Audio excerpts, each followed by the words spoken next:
Dull coal is actually a cousin of the sparkling diamond. After all, they are both made of the same substance, carbon. And that's not all. Pencil lead is also carbon in the form of graphite. Carbon is a p block element. So which other elements belong to p block? Let's find out more in this episode.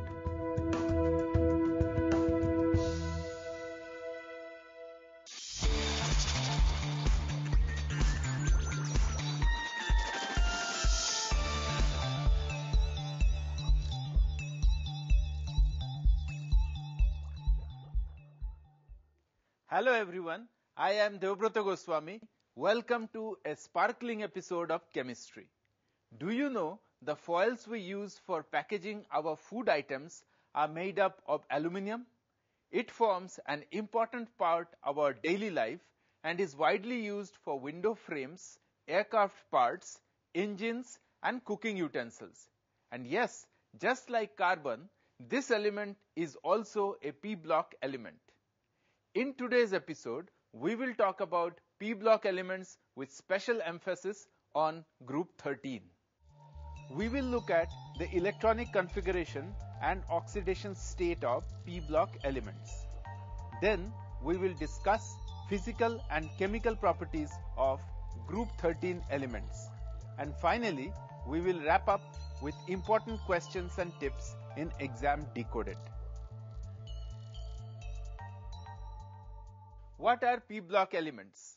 Well, p block elements are the elements that are placed in groups 13 to 18 of the modern periodic table. Elements of groups 13 to 18 belong to p block that include metals, non-metals and metalloids. In terms of the electronic configuration, the elements in which the last electron enters one of the p orbitals of the outermost shell, all inner shells being completely filled, are called p block elements. Remember, we spoke about a very important p block element, carbon, and its use in pencils, dry cells and in jewelry. Carbon has two well-defined crystalline forms, diamond and graphite. Diamond finds extensive use in jewelry, and graphite is present in products like pencils and dry cells. In fact, the human body contains about 16 kilograms of carbon in one form or another. We will first discuss the electronic configuration of p block elements. You already know that electronic configuration is the distribution of electrons in the orbitals of an atom. Assigning electrons to orbitals in an atom is much like assigning students to rooms in a dormitory. Students prefer to occupy rooms on the floors that require the least energy to reach.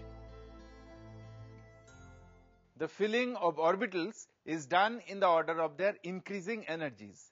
In other words, electrons first occupy the lowest energy orbital available to them and enter into higher energy orbitals only after the low energy orbitals are filled. So, the order in which the orbitals are filled is as follows: 1s, 2s, 2p, 3s, 3p, 4s, 3d, 4p, 5s, 4d, 5p and so on. But how to remember this order? Well, here is a simple way. The orbitals are written starting with 1s at the top. All the s orbitals are written in a vertical column. Same is done for other types of orbitals also. A diagonal arrow is passed through each corner starting from the top. The direction of the arrows gives the order of filling of orbitals. Wasn't that fun? Now, let's understand the electronic configuration of p block elements. The general outer electronic configuration of group 13 is Ns2, Np1. For group 14, it is Ns2, Np2, and similarly for groups 15, 16 and 17, it is NS2, NP3, NS2, NP4 and NS2, NP5 respectively. In group 18, the p orbitals are completely filled. The general outer electronic configuration is NS2, NP6 except for the first element, that is helium, which has an electronic configuration 1s2.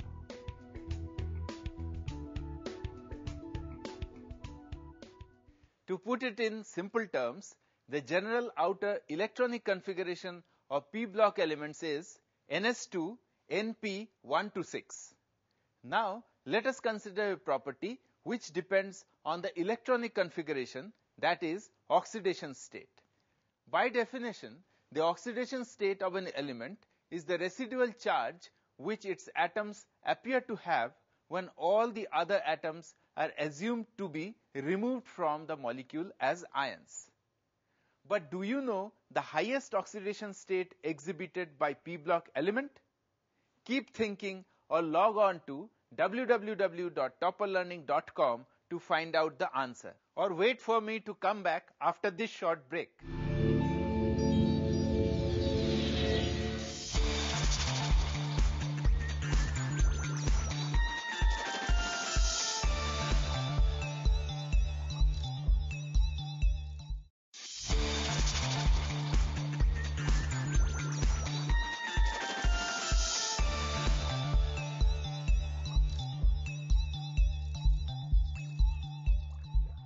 Welcome back. I am Devabrata Goswami and you are watching Chemistry 11. Before the break, I had asked you to find out the highest oxidation state exhibited by a p block element. The highest oxidation state shown by a p block element is equal to the total number of valence electrons, that is, the sum of s and p electrons. In addition to this, the p block elements may show other oxidation states which normally but not necessarily differ from the total number of valence electrons by a unit of 2.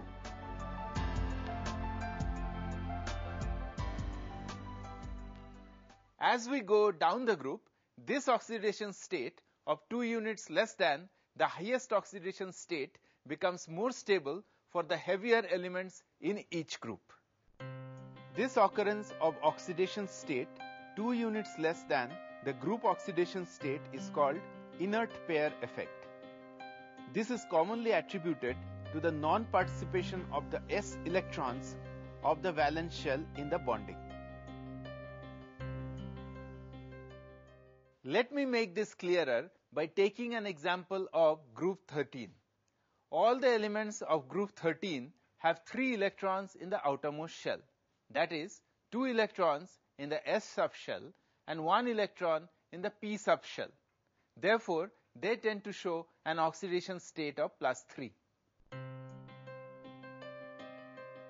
But as we move down the group, the tendency to exhibit +1 oxidation state increases.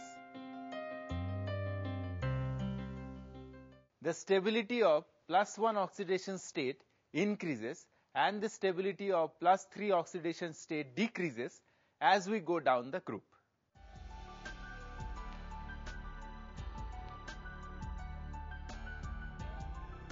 This is so because the intervening d and f electrons shield the ns2 electrons poorly, and so the ns2 electrons are pushed towards the nucleus.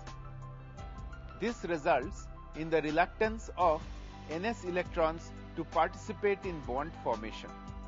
This phenomenon is called inert pair effect. Next, we will take a closer look at the group 13 elements, namely boron, aluminium, gallium, indium and thallium. How and where do group 13 elements occur in nature? Well, boron occurs mainly as borates and orthoboric acid. The chief minerals of boron are borax, colemanite and kernite. Aluminium is another useful element. Since it is resistant to corrosion, unlike iron, it plays an important role in packaging. Many of our cooking utensils are made up of aluminium. Aluminium occurs as oxides, fluorides, sulfates, silicates, and aluminates. Some precious stones such as ruby, sapphire, emerald, and topaz are based on corundum, that is Al2O3. Then we have gallium, which is present in the Earth's crust to an extent of about 0.002% by mass. Last two elements, which are indium and thallium, are present in very small quantities in the Earth's crust. Gallium, indium, and thallium occur as sulfides. After their occurrence, let's move on to the physical properties of group 13 elements. All the members of this group are soft metals with low melting point. The sole exception is boron, which is non-metallic in nature. It has an unusually high melting point due to its strong crystalline structure. Now that we know what they look like, let's see how group 13 elements behave. That is, what do they react with and how? Well, boron forms covalent compounds while other elements of group 13 form ionic compounds. Okay, our young caller seems to have a question. Hello sir, my name is Bhumika and I want to ask you that why boron forms covalent compound while the other members of group 13 form ionic compounds? That's a good question. See, boron is considerably smaller than the other members of group 13.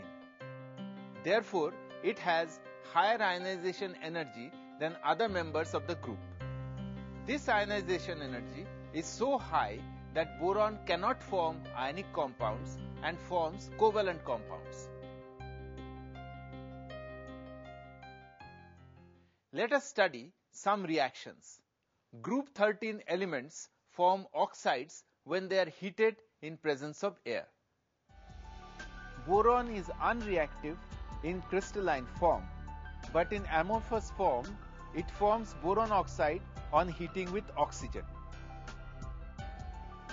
Similarly, aluminium, gallium, and indium form oxides on heating with oxygen.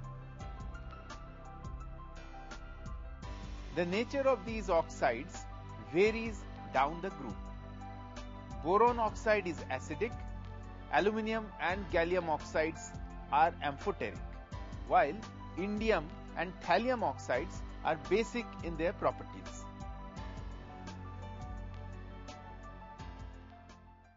The reason for this behavior is that as we move down the group, the atomic size of the elements increases and the ionization energy decreases. Therefore, the strength of the MO bond decreases. Hence, the basic character increases down the group. Next is reaction of group 13 elements with nitrogen, which is the largest constituent of the Earth's atmosphere. Only boron and aluminium react with dinitrogen to form boron nitride and aluminium nitride respectively. Gallium, indium and thallium do not react with nitrogen to form nitride. Boron nitride is a slippery white solid with a layered structure similar to graphite. Now consider the reaction of group 13 with water. Boron does not decompose water or steam. However, aluminium and other elements decompose boiling water to give hydrogen gas. All the group 13 elements react with acids except boron. Boron does not react with acids even at moderate temperatures. Aluminium readily dissolves in hydrochloric acid, liberating hydrogen gas. That brings us to the end of our theory session for today, which means that I will take a short break here. But stay tuned, as coming up next is Exam Decoded.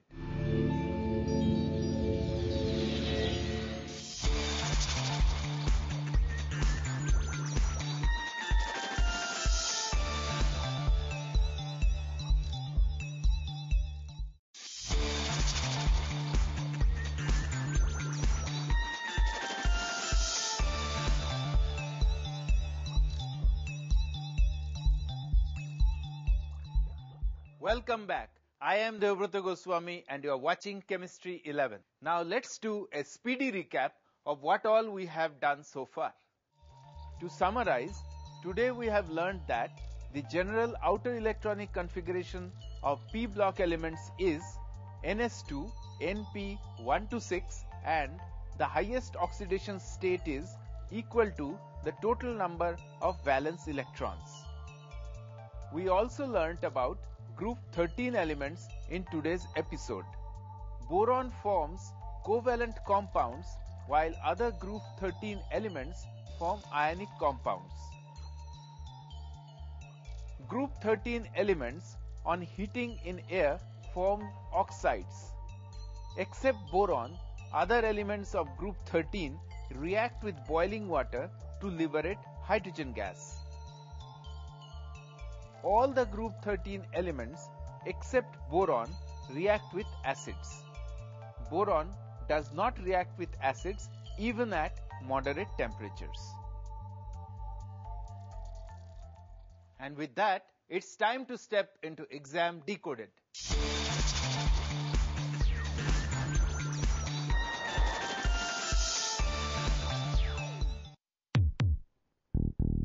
Welcome to Exam Decoded.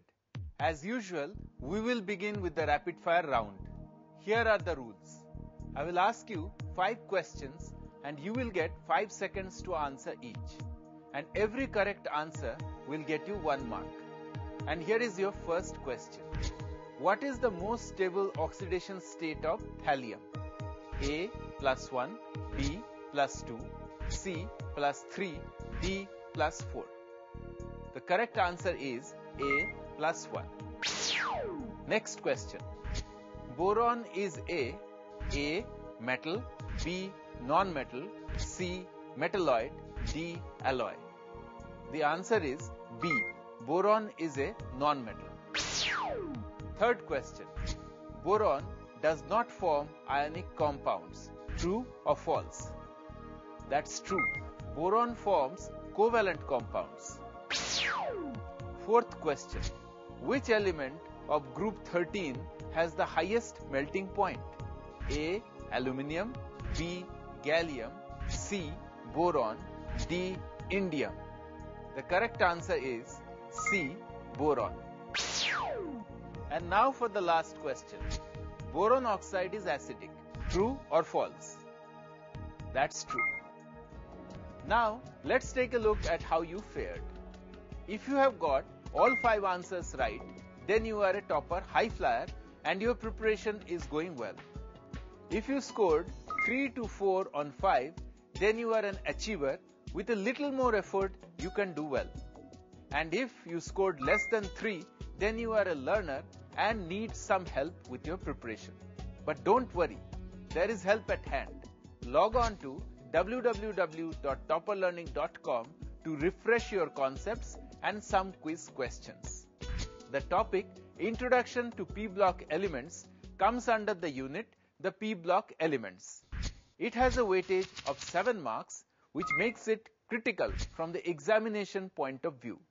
Very short or short answer type questions of 1 or 2 marks are usually asked from this topic. These questions test your knowledge ability.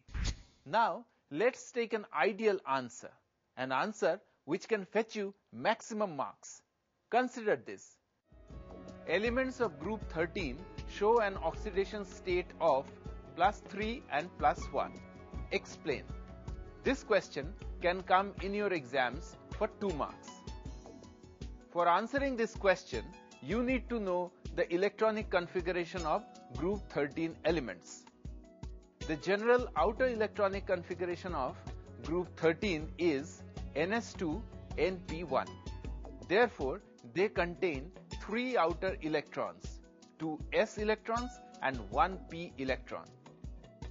Thus, these elements of group 13 shows an oxidation state of +3 if all the 3 electrons are removed from the outermost shell.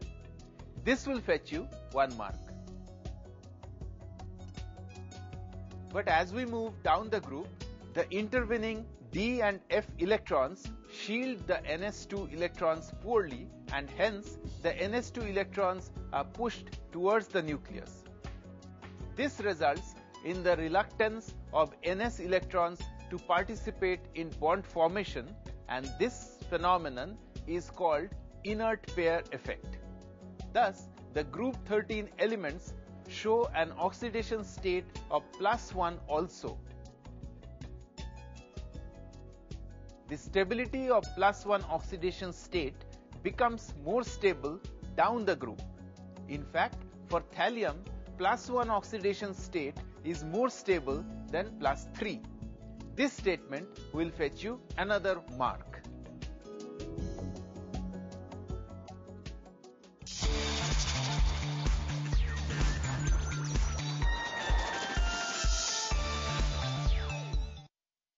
Before we go, here is some food for thought. Why is aluminum used to make aircraft body? Try and seek the answer for yourself. www.topperlearning.com is always there for your aid, so you know where to click in case of any doubts. It's wrap-up time now. Thanks for watching. Until next episode, this is Devabrata Goswami saying goodbye. Keep thinking.